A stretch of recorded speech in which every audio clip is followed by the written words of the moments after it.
The overall goal of this technique is to detect mutations of low frequency in circulating tumor, or CtDNA, to provide clinical physicians a powerful tool to diagnose tumors and monitor tumor dynamics in response to therapy.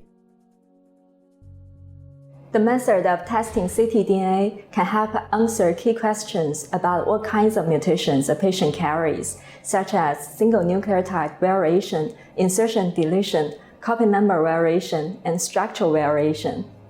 The main advantage of this technique is its high sensitivity and specificity, which facilitate the precise detection of low-frequency mutations in ctDNA.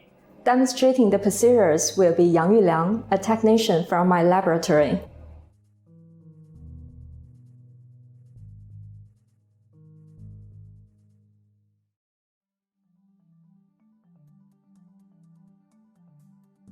To begin, draw 10 milliliters of peripheral blood in a collection tube and gently invert the tube up and down 6 to 8 times to mix the contents. Store blood samples in the collection tubes at 6 to 37 degrees Celsius for up to 72 hours. Centrifuge the collection tube at 1600 times G and room temperature for 10 minutes.